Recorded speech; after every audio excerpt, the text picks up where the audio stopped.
अपने पापा को घुमाने नहीं ले जा पाई और उनकी डेथ हो गई, सारा दिन रूम में ही रहते थे, ये भी लिखा होता है या हमारी ही गलती है?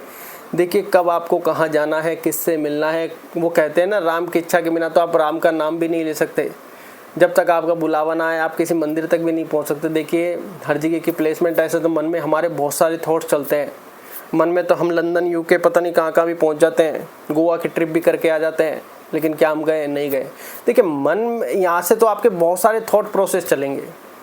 बहुत सी बार हम मान लो ईयरफोन लगाकर गाने भी सुन रहे हैं, बहुत सारी योजनाएं बनती हैं, बिगड़ती है, बहुत सारी हम कल्पनाएं करते हैं, अच्छी बुरी सब चीज़ें चलती हैं। योजना हम बना सकते हैं, योजना हम बना लेते हैं, लेकिन जब जाना तय होता है तभी जाना होता है।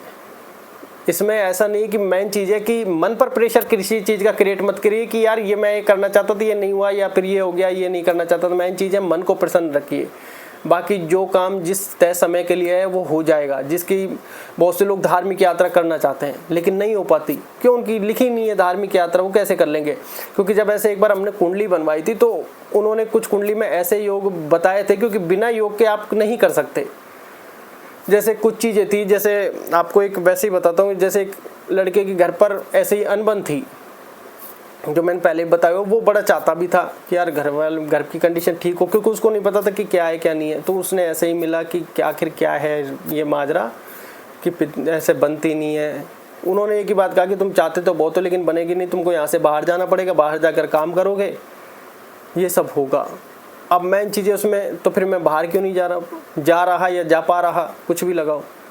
तो उन्होंने कहा कि अभी उसके लिए समय है, अभी उसके लिए समय बाकी है, उससे पहले तुम नहीं जा सकते, अभी तुम्हारा दाना पानी लिख रहा है। तो मेन चीज़ है, हम समय को नहीं चला सकते, समय हमको चलाता है। योजना तो हम बहुत सारी चीज़ों की बना लेते हैं लेकिन फुलफिल थोड़ी होती है।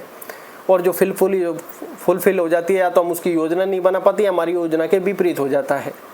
तो इसलिए हर अवस्था में जो हुआ वो होना ही था, ये मानकर आपको हर समय आगे बढ़ना ही होगा। क्योंकि हर समय आपको साक्षी भाव रखना होगा, हर समय प्रसन्न रहना होगा, प्रसन्न रहने का प्रयास करना होगा। अगर मान लो कुछ आपको 1 महीने का कुछ बैड टाइम आपका लिखा है तो वो भोगना पड़ेगा। फिर उसके बाद अच्छा टाइम लिखा है तो वो भी आपको भोगना पड़ेगा। लेकिन हम अच्छा टाइम ठीक से भोग नहीं पाते, क्यों? क्योंकि हम पास्ट और फ्यूचर में फंसे हुए रह जाते हैं। क्योंकि हमारे अंदर डर बहुत अधिक हो जाता है कि यार आगे ऐसा होगा तो क्या होगा। मेन चीज़ है कि जो होना होगा वही होगा। तो आज अगर आप नहीं ले जा पाए तो इस चीज़ का दुख ना करें। मेन चीज़ है कि आप उस दुख से बाहर निकलें और अपने आप को प्रसन्न रखें, क्योंकि जो होना था वही हुआ है। धन्यवाद।